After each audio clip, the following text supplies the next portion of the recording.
ಸಮಸ್ತ ಚಂದನವಾಹಿನಿಯ ವೀಕ್ಷಕರಿಗೆ ಈ ನಿಮ್ಮ ಯೋಗ ಗುರುವಿನ ಅನಂತ ಪ್ರಣಾಮಗಳು.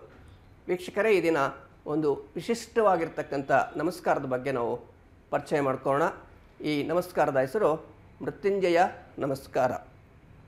ನಮ್ಮ ದೇಹದ ಶಕ್ತಿ ಸಾಮರ್ಥ್ಯವನ್ನು ಹೆಚ್ಚಿಸಿಕೊಳ್ಳಲು, ನಮ್ಮ ಎಲ್ಲ ಕಾರ್ಯವನ್ನು ಚೆನ್ನಾಗಿ ಮಾಡಿಕೊಳ್ಳಲು ಆ ಈಶ್ವರನ ಅನುಗ್ರಹ ತುಂಬ ಸಹಕಾರಿಯಾಗಿರುತ್ತೆ. ಆ ಈಶ್ವರನ ಹೆಸರಿನಲ್ಲೇ ಬರತಕ್ಕಂಥದ್ದು ಈ ಮೃತ್ಯುಂಜಯ ನಮಸ್ಕಾರ. ನಾವು ಹೇಗೆ ಸೂರ್ಯ ನಮಸ್ಕಾರ ಅಂತ ಕೇಳಿದೆವೋ ಅದೇ ರೀತಿಯಲ್ಲಿ ಈ ಒಂದು ಮೃತ್ಯುಂಜಯ ನಮಸ್ಕಾರ ನಮ್ಮ ಇಡೀ ಶರೀರಕ್ಕೆ ಒಳ್ಳೆಯ ಶಕ್ತಿಯನ್ನು ಕೊಡ್ತಕ್ಕಂಥದ್ದು. ಆ ಒಳ್ಳೆಯ ಶಕ್ತಿಯನ್ನು ನಾವು ಪಡ್ಕೊಳ್ಳಿಕ್ಕೆ, ಆರೋಗ್ಯವನ್ನು ಹೆಚ್ಚಿಸ್ಕೊಳ್ಳಿಕ್ಕೆ ಈ ಒಂದು ನಮಸ್ಕಾರ ತುಂಬ ಅನುಕೂಲವಾಗಿದೆ. ಸೊ ಅಂತಹ ನಮಸ್ಕಾರವನ್ನು ನಾವು ನೋಡುವುದಾದರೆ ಈ ನಮಸ್ಕಾರದಲ್ಲಿ ಪ್ರಾರ್ಥನೆಯೇ ಹೇಳುತ್ತೆ, ತ್ರಯಂಬಕಂ ಯಜಾಮಹೇ ಸುಗಂಧಿಂ ಪುಷ್ಟಿವರ್ಧನಂ ಉರ್ವಾರುಕಮಿವ ಬಂಧನಾನ್ ಮೃತ್ಯೋರ್ಮುಕ್ಷೀಯ ಮಹಾಮೃತಾತ್. ಸೊ ಇದೇ ಹೇಳ್ತಿದೆ, ಒಳ್ಳೆಯ ಪುಷ್ಟಿಯನ್ನು ಕೊಡ್ತಕ್ಕಂಥದ್ದು ಅಂತ. ಆ ಪುಷ್ಟಿದಾಯಕ ಶಕ್ತಿಯಿಂದಲೇ ನಾವೆಲ್ಲ ಕೆಲಸಗಳನ್ನು ಮಾಡಲಿಕ್ಕೆ ಸಾಧ್ಯ ಆಗುತ್ತೆ. ಅಂತಹ ವಿಶಿಷ್ಟವಾಗಿರ್ತಕ್ಕಂಥ ನಮಸ್ಕಾರ. ಇದರಲ್ಲಿ ನಾವು ಮಂತ್ರಗಳನ್ನು ನೋಡುವುದಾದರೆ ಓಂ ರಾಂ ಸೋಮನಾಥೇಶ್ವರಾಯ ನಮಃ. ನಮಗೆಲ್ಲರಿಗೂ ಗೊತ್ತಿದೆ, ನಮ್ಮ ದೇಶದಲ್ಲಿ 12 ಜ್ಯೋತಿರ್ಲಿಂಗಗಳಿದೆ. ಆ 12 ಜ್ಯೋತಿರ್ಲಿಂಗಗಳ ಹೆಸರುಗಳೇ ಈ ಒಂದು ನಮಸ್ಕಾರದ ಒಂದು ಮಂತ್ರಗಳಾಗಿದೆ. ಓಂ ರೀಂ ಮಲ್ಲಿಕಾರ್ಜುನಾಯ ನಮಃ, ಓಂ ರೂಂ ಮಹಾಕಾಲೇಶ್ವರಾಯ ನಮಃ, ಓಂ ಓಂಕಾರೇಶ್ವರಾಯ ನಮಃ, ಓಂ ರಂ ವೈದ್ಯನಾಥೇಶ್ವರಾಯ ನಮಃ, ಓಂ ರಹ ಭೀಮಾಶಂಕರೇಶ್ವರಾಯ ನಮಃ, ಓಂ ರಾಂ ರಾಮೇಶ್ವರಾಯ ನಮಃ, ಓಂ ರೀಂ ನಾಗೇಶ್ವರಾಯ ನಮಃ, ಓಂ ರೂಂ ವಿಶ್ವನಾಥೇಶ್ವರಾಯ ನಮಃ, ಓಂ ರೈಂ ತ್ರಯಂಬಕೇಶ್ವರಾಯ ನಮಃ, ಓಂ ರೌಂ ಕೇದಾರೇಶ್ವರಾಯ ನಮಃ, ಓಂ ರಹ ಗೃಹ್ಣೇಶ್ವರಾಯ ನಮಃ.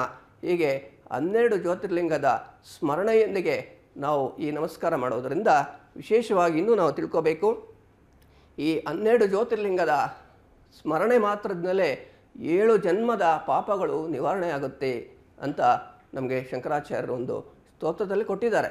ಸೊ ಹಾಗಾಗಿ ನಾವು ಪ್ರತಿನಿತ್ಯ ಸ್ಮರಣೆಯಿಂದಲೇ 7 ಜನ್ಮದ ಪಾಪ ನಿವಾರಣೆ ಆಗುತ್ತೆ. ಅಂದರೆ ಈ ಒಂದು ನಮಸ್ಕಾರವನ್ನು ದೈಹಿಕವಾಗಿ ಮಾನಸಿಕವಾಗಿ ಮಾಡಿದ್ರೆ ಎಲ್ಲ ಜನ್ಮದ ಸಮಸ್ಯೆಗಳು ನಿವಾರಣೆ ಆಗುತ್ತೆ ಎಂಬ ಒಂದು ನಂಬಿಕೆಯೊಂದಿಗೆ ಈ ಒಂದು ನಮಸ್ಕಾರವನ್ನು ನಾವು ಈ ಸಮಾಜಕ್ಕೆ ಕೊಟ್ಟಿದ್ದೇವೆ. ಸೊ ಈ ಆಸನಗಳನ್ನು ನಾವು ನೋಡೋದಾದರೆ ನೋಡಿ, ಮೊದಲಿಗೆ ಪ್ರಣಾಮಾಸನ, ನಂತರ ವೀರಭದ್ರಾಸನ, ಅಶ್ವಸಂಚಲನಾಸನ, ಪರ್ವತಾಸನ, ಸಾಷ್ಟಾಂಗ ಪ್ರಣಿಪಾತಾಸನ, ಸೇತುಬಂಧಾಸನ, ಧನುರಾಸನ, ಪವನಮುಕ್ತಾಸನ, ಧನುರಾಸನ, ಭುಜಂಗಾಸನ, ಪರ್ವತಾಸನ, ಅಶ್ವಸಂಚಲನ, ವೀರಭದ್ರ ಹಾಗೂ ಪ್ರಣಾಮಾಸನ. ಹೀಗೆ 12 ಜ್ಯೋತಿರ್ಲಿಂಗಗಳಿಗೆ 12 ಆಸನಗಳ ಜೋಡಣೆ ಈ ಒಂದು ವಿಶಿಷ್ಟವಾದ ನಮಸ್ಕಾರದಲ್ಲಿದೆ. ಹಾಗಾಗಿ ನಾವೆಲ್ಲರೂ ಕೂಡ ಈ ಒಂದು ನಮಸ್ಕಾರವನ್ನು ಪ್ರತಿನಿತ್ಯ ಮಾಡಿ ನಮ್ಮೆಲ್ಲರ ಆರೋಗ್ಯವನ್ನು ಚೆನ್ನಾಗಿ ಮಾಡ್ಕೊಳ್ಳೋಣ, ಪುಷ್ಟಿಯನ್ನು ಹೆಚ್ಚಿಸಿಕೊಳ್ಳೋಣ, ಶಕ್ತಿಯನ್ನು ಹೆಚ್ಚಿಸಿಕೊಳ್ಳೋಣ ಅಂತ ಹೇಳ್ತಾ, ಈಗ ಬನ್ನಿ ನಾವು ಈ ಒಂದು ನಮಸ್ಕಾರ ಯಾವ ರೀತಿ ಮಾಡೋದು ಅಂತ ನೋಡುವಂಥ ಪ್ರಯತ್ನ ಮಾಡೋಣ. ಮೊದಲಿಗೆ ನಾವು ನಿಧಾನವಾಗಿ ನಿಂತ್ಕೊಂಡು ಪ್ರಣಾಮಾಸನ ಸ್ಥಿತಿಗೆ ಬರಬೇಕು.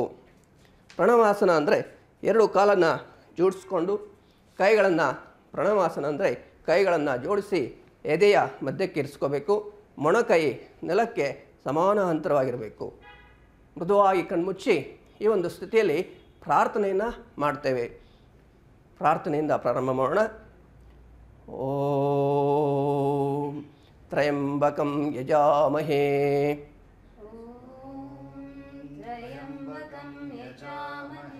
ಸುಗಂಧಿಂ ಪುಷ್ಟಿವರ್ಧನಂ ಉರ್ವಾರುಕಮಿವ ಬಂಧನಾನ್ ಮೃತ್ಯೋರ್ಮುಕ್ಷೀಯ ಮಾಮೃತಾತ್.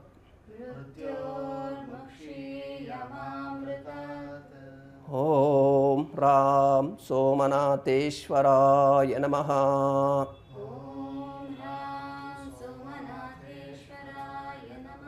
ಈಗ ನಿಧಾನವಾಗಿ ಕಣ್ಬಿಡಿಸಿ ಬಲಗಾಲನ್ನು ಹಿಂದಕ್ಕೆ ತೆಗೆದುಕೊಳ್ಳಿ.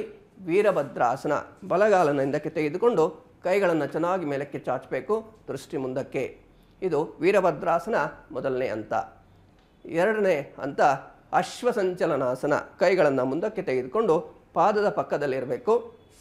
ಸೊಂಟವನ್ನು ಕೆಳಗೆ ಒತ್ತಿ ತಲೆ ಎತ್ತಿ ಮುಂದಕ್ಕೆ ನೋಡಬೇಕು. 3 ಪರ್ವತಾಸನ.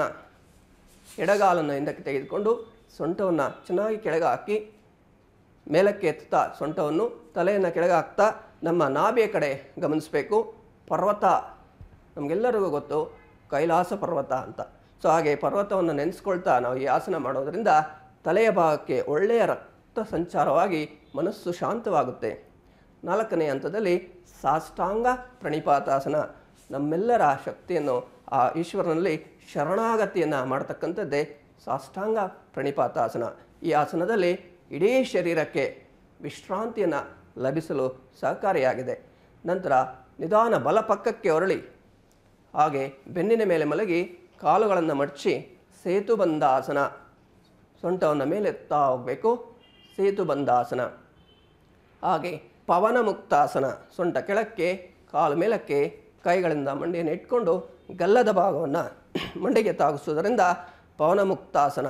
ವಿಶೇಷವಾಗಿ ಜೀರ್ಣಕ್ರಿಯೆಗೆ ಉತ್ತಮವಾಗಿರ್ತಕ್ಕಂಥ ಅಭ್ಯಾಸ. ಈಗ ನಿಧಾನವಾಗಿ ಹೇಗೆ ನಾವು ಬಲಕ್ಕೆ ಹೊರಳಿದೆವೋ ಅದೇ ರೀತಿ ಈಗಲೂ ಕೂಡ ಕಾಲು ಮುಂದಕ್ಕೆ ಚಾಚಿ ಬಲಕ್ಕೆ ಹೊರಳಿ. ಬಲಕ್ಕೆ ಹೊರಳಿದ ನಂತರ ಕಾಲು ಮಡಚಿಕೊಂಡು ಕೈಗಳಿಂದ ಕಾಲಿನ ಮಣಿಕಟ್ಟುಗಳನ್ನು ಇಟ್ಕೋಬೇಕು. ಧನುರಾಸನ. ಧನುರಾಸನ ಅಭ್ಯಾಸದಿಂದ ವಿಶೇಷವಾಗಿ ನಮ್ಮ ಹೊಟ್ಟೆ ಭಾಗದ ಬೊಜ್ಜನ್ನು ಕರಗಿಸಿಕೊಳ್ಳಲು ಉತ್ತಮವಾದ ಅಭ್ಯಾಸವಾಗಿದೆ. ಹಾಗೆ ಭುಜಂಗಾಸನ. 2 ಕೈಗಳನ್ನು ಎದೆ ಪಕ್ಕ ಇರಿಸ್ಕೊಂಡು ಕಾಲು ನೇರ ಮಾಡಿ ಉಸಿರು ತಗೊಳ್ತಾ ತಲೆ ಮೇಲಕ್ಕೆತ್ತಾ ಚೆನ್ನಾಗಿ ಹಾವು ಎಡೆ ಎತ್ತಿದಾಗೆ.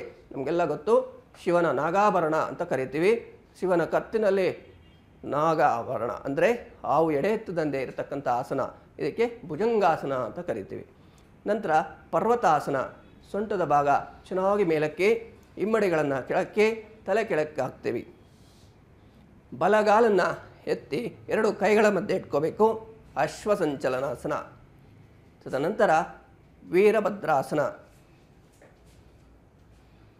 ಹಾಗೆ ಪ್ರಣಮಾಸನ. ಕಾಲು ಮುಂದಕ್ಕೆ ತೆಗೆದುಕೊಂಡು ನಮಸ್ಕಾರ ಸ್ಥಿತಿ. ಇದು ಒಂದು ಕಾಲಿನಿಂದ ಮಾಡಿದ್ವಿ ಬಲಗಡೆ, ಹಾಗೆ ಎಡಗಡೆ ಕೂಡ ಮಾಡಬೇಕು.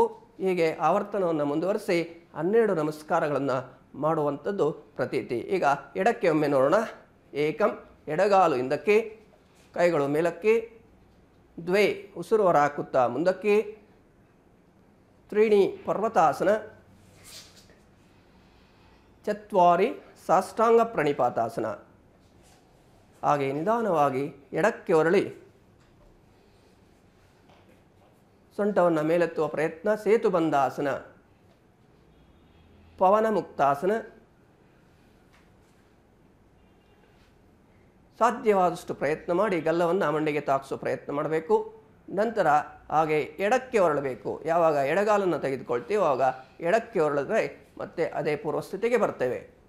ಕಾಲು ಮಡಚಿ ಧನುರಾಸನ. ಅಷ್ಟ ಭುಜಂಗಾಸನ. ಕೈಗಳನ್ನು ಇದೇ ಪಕ್ಕದಲ್ಲಿ ಇರಿಸ್ಕೊಂಡು ನಿಧಾನವಾಗಿ ತಲೆ ಮೇಲೆತ್ತಾ ಬರಬೇಕು, ಚೆನ್ನಾಗಿ ಹಿಂದಕ್ಕೆ. ಪರ್ವತಾಸನ. ಸೊಂಟವನ್ನು ಮೇಲಕ್ಕೆ, ತಲೆ ಕೆಳಕ್ಕೆ, ಇಮ್ಮಡಿ ನೆಲಕ್ಕೆ ತಾಗಿಸುವ ಪ್ರಯತ್ನ. ಈಗ ಎಡಗಾಲನ್ನು ಮುಂದಕ್ಕೆ ತೆಗೆದುಕೊಂಡು 2 ಕೈಗಳ ಮಧ್ಯೆ ಇರಿಸೋಣ. ವೀರಭದ್ರಾಸನ. ಕೈಗಳು ಮೇಲಕ್ಕೆ. ಈಗ ಪ್ರಣಮಾಸನ. ನೋಡಿದ್ರಲ್ಲ ವೀಕ್ಷಕರೇ, ಇದು 2 ಸುತ್ತಿನ ಅಭ್ಯಾಸ ಆಯಿತು. ಹಾಗೆ 12 ಸುತ್ತಿನ ಅಭ್ಯಾಸ, 12 ಜ್ಯೋತಿರ್ಲಿಂಗಗಳನ್ನು ನಾವು ಸ್ಮರಿಸಿಕೊಂಡು ಅಭ್ಯಾಸ ಮಾಡ್ತಾ ಬಂದಾಗ ನಮ್ಮ ಎಲ್ಲ ಕಷ್ಟ ಕಾರ್ಪಣ್ಯಗಳು ನಿವಾರಣೆಯಾಗಿ ಉತ್ತಮವಾದ ಆರೋಗ್ಯ ಸಿಕ್ಕಿ ನಾವೆಲ್ಲರೂ ಕೂಡ ತುಂಬ ಆರೋಗ್ಯಯುತವಾಗಿ ಜೀವನವನ್ನು ನಡೆಸ್ಬೋದು. ಅಂತಹ ಈ ನಮಸ್ಕಾರ ನಾವು ಇವತ್ತು ತಿಳ್ಕೊಂಡಿದ್ದೇವೆ. ಸೊ ನಿಧಾನವಾಗಿ ಕುಳಿತುಕೊಳ್ಳೋಣ. ವಿಶೇಷವಾಗಿ ಅಭ್ಯಾಸದ ನಂತರ ಕುಳಿತುಕೊಂಡು ವಿಶ್ರಾಂತಿಯನ್ನು ಪಡೆಯುವಂಥದ್ದು ಅಥವಾ ಶವಾಸನದಲ್ಲಿ ವಿಶ್ರಾಂತಿಯನ್ನು ಪಡೆಯುವಂಥದ್ದು ಪ್ರತೀತಿಯಾಗಿರುತ್ತೆ. ಈಗ ನಾವು ಕುಳಿತುಕೊಂಡು ವಿಶ್ರಾಂತಿಯನ್ನು ಮಾಡೋಣ. ಬೆನ್ನು ನೇರವಾಗಿರಲಿ, ಕೈಗಳಲ್ಲಿ ಚಿನ್ಮುದ್ರ. ದೀರ್ಘವಾದ ಉಸಿರು ತೆಗೆದುಕೊಂಡು ಉಸಿರನ್ನು ಹೊರ ಹಾಕುತ್ತಾ ಚೆನ್ನಾಗಿ ದೇಹದಲ್ಲಿ ಆಗಿರುವಂಥ ಬದಲಾವಣೆಗಳನ್ನು ಗಮನಿಸಿಕೊಳ್ತಾ ಸಂಪೂರ್ಣ ಶರೀರಕ್ಕೆ ವಿಶ್ರಾಂತಿಯನ್ನು ಕೊಡುವಂಥ ಪ್ರಯತ್ನ ಮಾಡೋಣ. ಮೃದುವಾಗಿ ಕಣ್ಮುಚ್ಚಿ ದೀರ್ಘವಾದ ಉಸಿರು ತೆಗೆದುಕೊಳ್ಳಿ. ಆ ಶಿವನ 12 ಜ್ಯೋತಿರ್ಲಿಂಗದ ಸ್ಮರಣೆಯನ್ನು ಮಾನಸಿಕವಾಗಿ ಮಾಡೋಣ. ಓಂ ರಾಂ ಸೋಮನಾಥೇಶ್ವರಾಯ ನಮಃ. ಓಂ ಹ್ರೀಂ ಮಲ್ಲಿಕಾರ್ಜುನೇಶ್ವರಾಯ ನಮಃ. ಓಂ ಹ್ರೂಂ ಮಹಾಕಾಲೇಶ್ವರಾಯ ನಮಃ. ಓಂ ಹ್ರೈಂ ಓಂಕಾರೇಶ್ವರಾಯ ನಮಃ. ಓಂ ಹ್ರೌಂ ವೈದ್ಯನಾಥೇಶ್ವರಾಯ ನಮಃ. ಓಂ ರಃ ಭೀಮಾಶಂಕರೇಶ್ವರಾಯ ನಮಃ. ಓಂ ರಾಂ ರಾಮೇಶ್ವರಾಯ ನಮಃ. ಓಂ ಹ್ರೀಂ ನಾಗೇಶ್ವರಾಯ ನಮಃ. ಓಂ ರೋಂ ತ್ರಯಂಬಕೇಶ್ವರಾಯ ನಮಃ. ಓಂ ಹ್ರೈಂ ವಿಶ್ವನಾಥೇಶ್ವರಾಯ ನಮಃ. ಓಂ ಹ್ರೌಂ ಕೇದಾರೇಶ್ವರಾಯ ನಮಃ.